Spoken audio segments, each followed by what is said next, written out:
Namaste, and welcome to Pioneers of Storytelling, a show where in every episode I will bring to you an exclusive interview with an architect of storytelling, movies, television, theatre, or books. The idea behind today's episode is to take us down the memory lane through the golden era of television in India, days when we used to look forward to this Doordarshan logo with its catchy signature tune.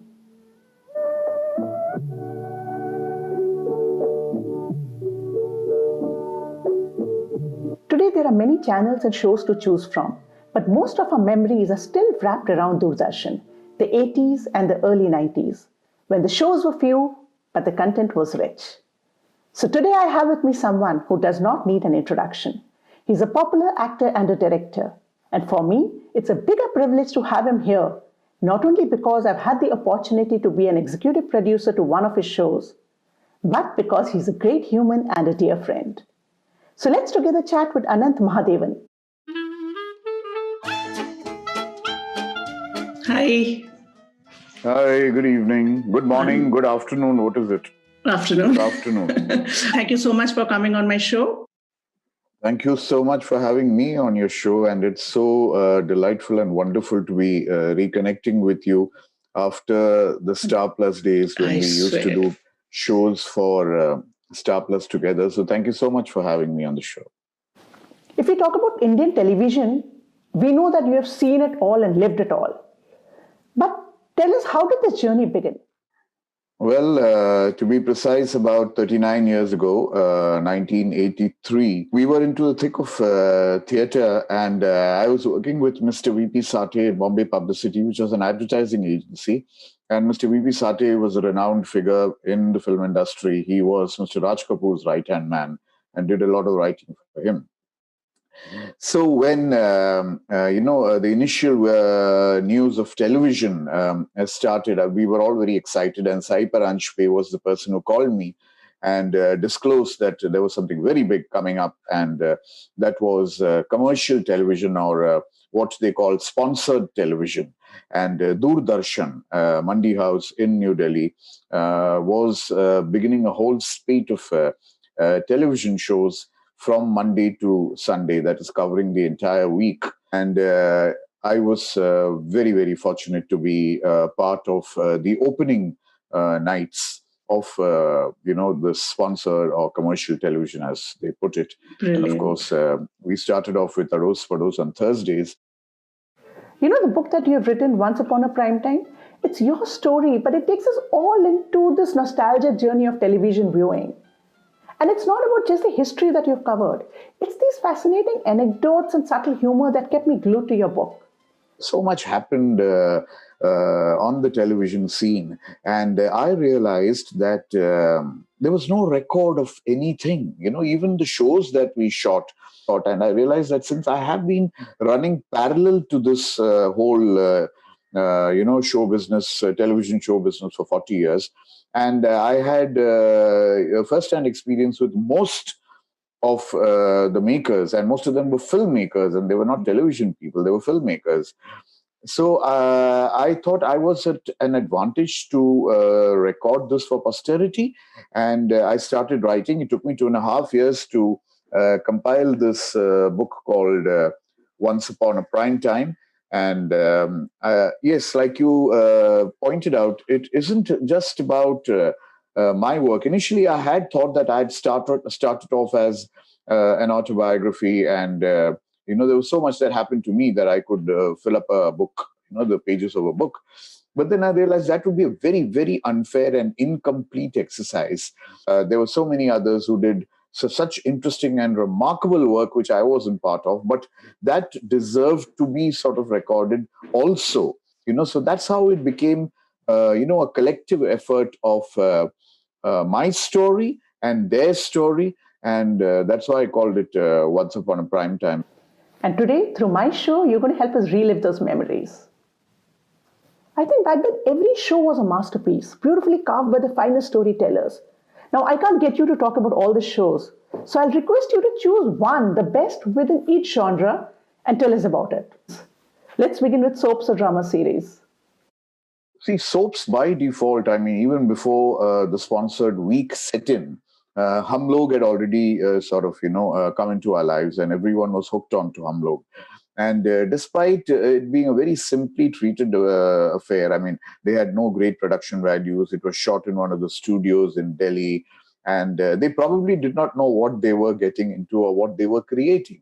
But they were really pioneering what would be, the history of soaps in India, which eventually went on to becoming very glossy, slick, products like Khandaan.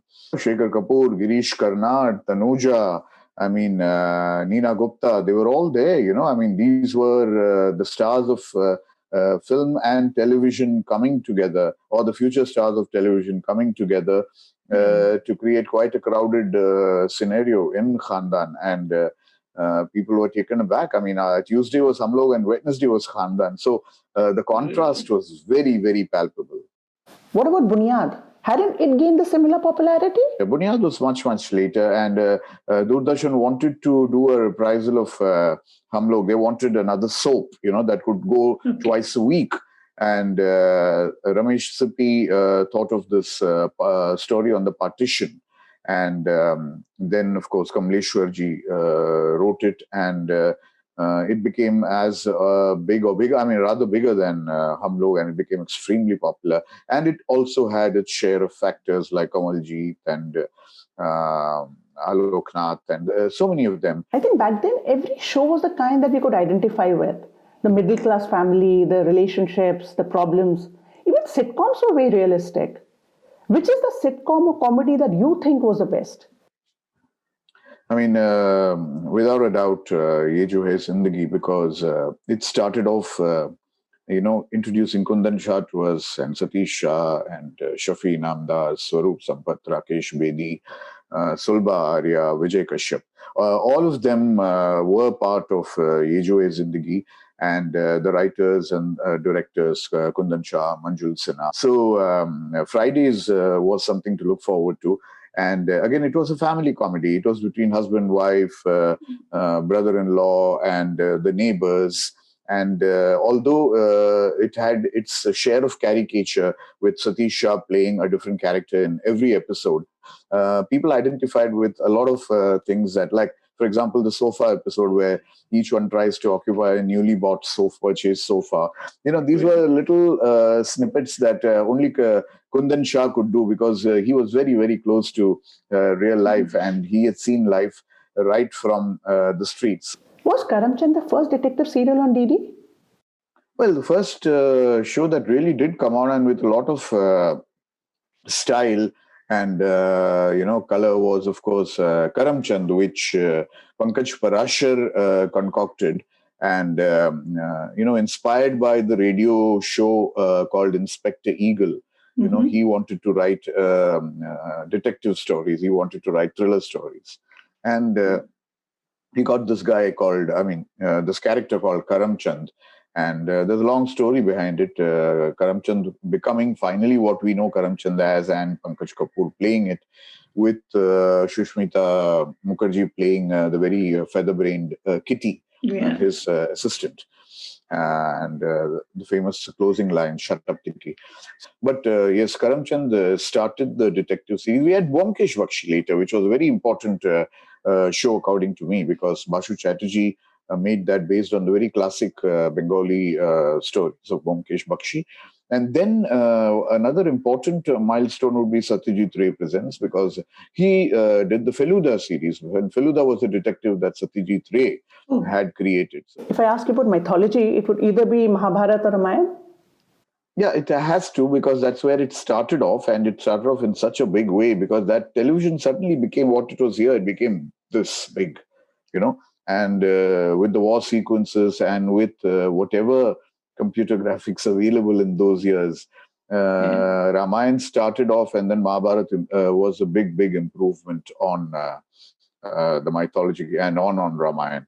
And these are stories that one could go on and on about, and how Ramayana came to being, and how Ramanand Sagar decided to make the series, and how actually Mahabharata was the first show which was commissioned by Doordarshan, but because Ramayana became so popular, they had to hold on to Mahabharat and release it a year later and bring it on a year later. Can you believe it? 77 million people were watching that show in one day. It was absurd. It was, the TRPs were in the range of 70 and 80, which was unheard of. I mean, today, if you have a TRP of 1 or 1.2, they say, oh, you're doing well, your show is doing well. But we did TRPs in the range of 70 and 80. The Sword of Tipu Sultan had a TRP of 70. So, and then, of course, the very absurd theater of the absurd, as I call it, people doing their pujas in front of the television set and actually praying to Arun Govil and Deepika as Ram and Sita, or Dara Singh as Hanuman.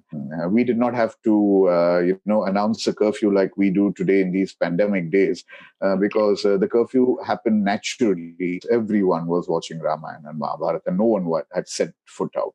When I think about historical shows, I think the first name that comes in my mind is Sword of Tipu Sultan. And you played a prominent role in that. Yes, the Sword of Tipu Sultan, Bhagwan Gidwani's book, became the first major historical series on television. It also became the first mega production, as I would call it, because they had horses and elephants and the works. And it I would say was far probably the best production values that Indian television got began with the Sword of Tipu Sultan. And what would one want but the opening score, which was composed by none other than the legendary Naushad, And so I was very fortunate to be part of it, because I played probably what was the longest part in the show. I played Pandit Purnaya starting from the age of 16 to the age of 65, 70.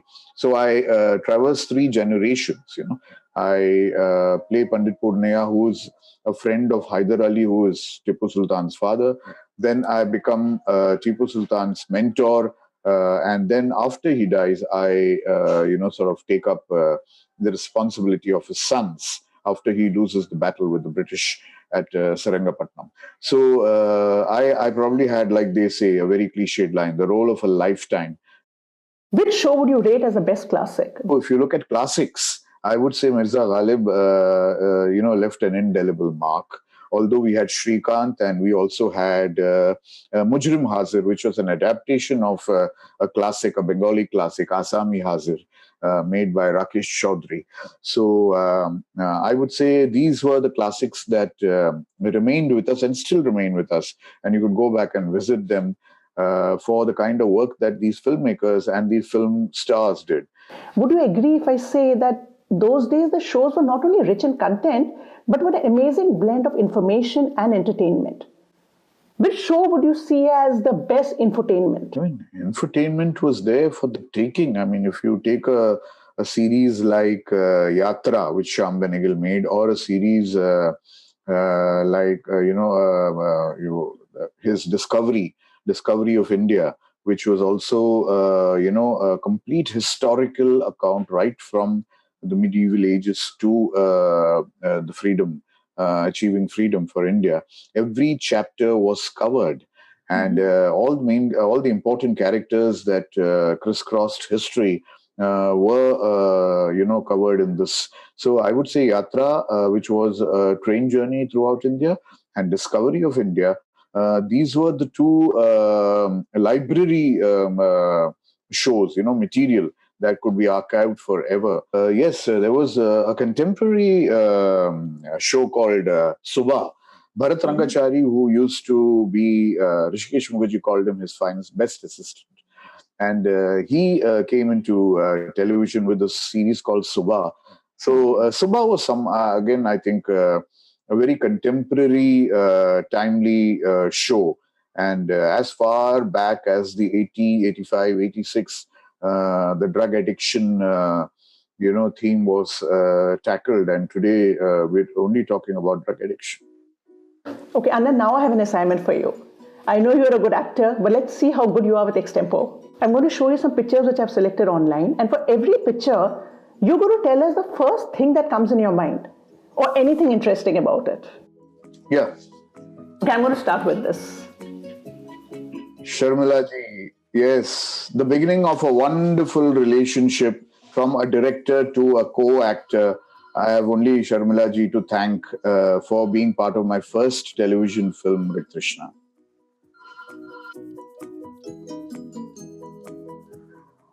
Well. My favorite Satish Shah can play any part. I mean, the chameleon. And no wonder he was the only person who was repeated in the second season of Garjamai. One of my best performances because I got a chance to work with MS Satyu. The series was called Kayar. Kayar as in rope. That's the Malayalam word for rope. It was written by Tagari Shivashankaran Pillai, the Jnanpreet Award winner. And it gave me probably one of my most challenging parts and the chance to work with a director who, taught me the nuances of underplay. Which show is this? I can't forget this. This was my first production as a producer because after I came back from the disastrous fire of the sword of Tipu Sultan, I had to get to work or I would have collapsed.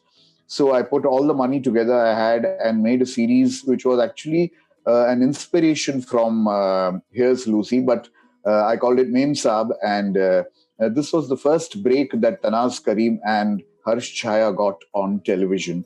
And Shekhar Kapoor had a lot of good things to say about Mem Saab. I have a liking for this one. Yes, naturally, because you worked on it and it was your show, Hera Feri. It probably boasts of the maximum number of funny stars in a television series to date. You name them, they were all there. Shekhar Suman, Nasrani, Rohit Roy, Mandira Bedi, Rakhi Vijan, Bhavna Balsavar. They were all there. I mean, the Amit Behel, the whole screen was like brimming with funny faces. And I had a whale of a time doing this. We did 52 episodes of Hera Feri for Star Plus. This one? This was my first feature film for Channel 9 on DD Metro. If you remember, there was a show, I mean, not a show, every Saturday night they had the director's special film. And this was the second film. It was called Ghungat Ke Pat Khol. And it was based on a very, very funny story that happened when the brides get mixed up and the husbands go looking for their wives in a city like Mumbai, where you don't even know your neighbor. How would you find where your wife has got lost?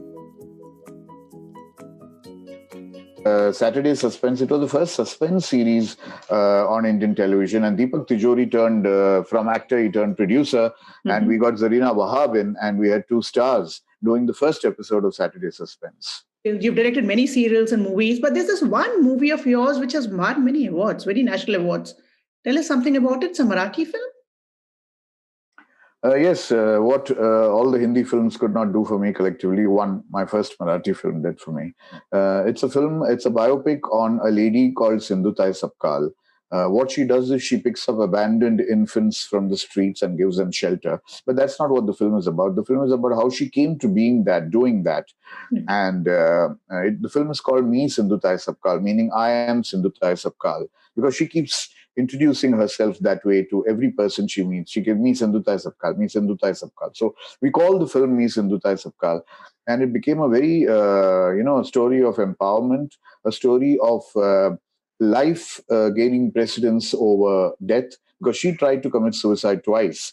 And that's when she realized that instead of taking her own life, she could give a life. And she picked up these dying infants and she gave them life. So it's a very inspiring, enlightening, enthralling story and a very life-changing experience for me, because it was my first real all-out realistic film where I made no compromises because the lady is alive. And I had to respect her sentiments, and it was a tribute to the mother in her, to the surrogate mother in her. So that's a film that set me on the path of, global cinema, as I would call it, something that made me look at cinema very differently, look at cinema seriously. And that's what I've been following all these days. The posters that you see behind me, Dr. Ratmabai and Staying Alive and God Hari Dastaan and RoughBook, all these are films that have hit the global circuit. And I wish to continue to tap international cinema and see where we could go, because what we are doing with our kind of films and the kind of cinema that we make here, the less said, the better. And lastly, I know you sing well, and I want you to end my show by singing a few lines.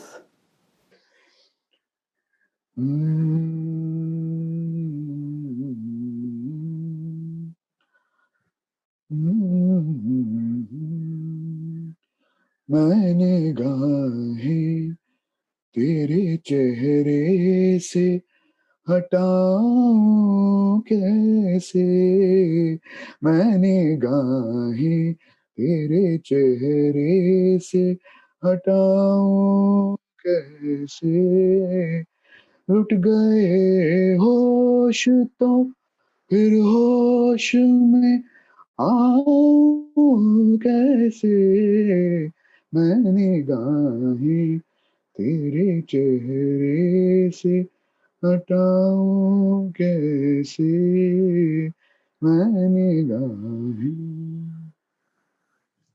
Wow, that was superb. Once again, thank you so much for coming on my show, and all the best for your book. Thank you so much, and it's really, really lovely reconnecting with you, and stay in touch.